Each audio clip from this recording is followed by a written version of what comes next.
So you're new with the factory Red Bull team, the factory the pro team. What's it like turning pro so young? Yeah, I mean, so far so good. It's been nice. A lot of work going from amateur 5 laps to 15, 20 minutes on Supercross. So it's been a little bit of some work, but man, so far it's been awesome. So obviously, how old are you? 17. You're 17. So there have been a few pros that have turned pro your age. So what's it like for you mentally? Mentally, it's been up and down, but just coming into the season now, we're getting towards the end and getting ready to start, and I've been feeling really good on the bike, and we got a little few stuff to test here and there, and hopefully get a little extra steps right before we head in, and I'm feeling pretty good going into the season. And why aren't you in Florida with the rest of the KTM boys? This first year, the KTM didn't want me working with Alden quite yet. They want me, of course, in the future too, but this first year they wanted to keep me close to the shop so we could do testing and kind of develop the bike, because it's been a few years since KTM's had a 250 inside the shop with them, so they wanted me nice and close, so it's really easy to do testing and develop this bike. And as far as coast, which coast are you guys maybe thinking about doing? We'll be doing the first coast, which I believe is east now. It's switched up a little bit here and there, but I'm pretty sure it's going to stay east, so the first coast. And what is your regular training schedule like this week? Regular training is ride 5 days a week, doing motos out here at the track. Always wake up in the morning and do like a little 30-minute bicycle ride, but besides that, it's just motos out here all day from like 8 to 3.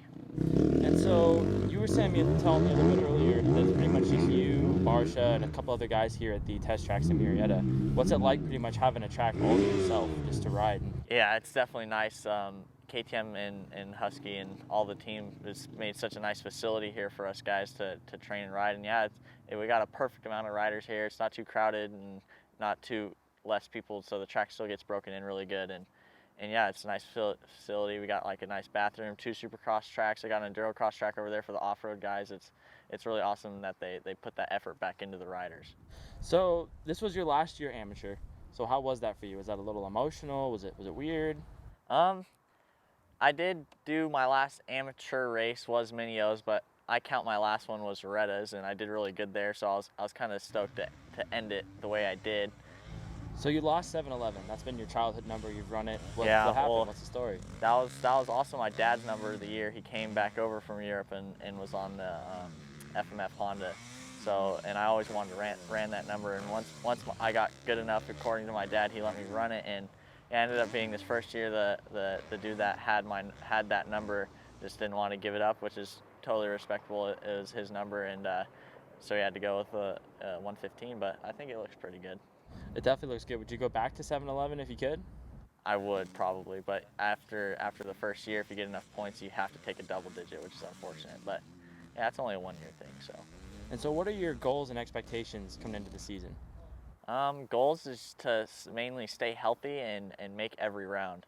Because having rookies the last few years coming into the races, they've got hurt pretty bad, and you see these guys come in to get hurt and then they're gone. So that's what we really want to stay away from, and just try and stay solid and stay in it.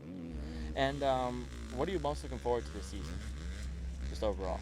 A lot of racing every weekend. With amateur racing, you kind of take some time off in between the big races, but when it comes to the pros, you race every weekend, so that's what I'm looking forward to. What do you have to say about the bike? Because obviously it's a dream bike. Everybody would kill the ride. Oh yeah, right? Yeah, the bike is, I mean, I went from a 125 to this thing, and so I don't really have a gauge that some guys would have, like with more experience, but the bike has been amazing so far, and we've never really had a step back. It's just been keep taking more steps forward and forward. We haven't really been set back yet with testing and trying stuff out. It's just been great. Has your dad been helping you out, mentoring you a little bit? Yeah, he's pretty much my trainer right now.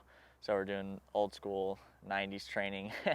So yeah, he's pretty much built me up and made me what I am today. So I'm really grateful for that, and he's definitely learned a lot through his racing career, and he implements that into mine. So I'm really grateful.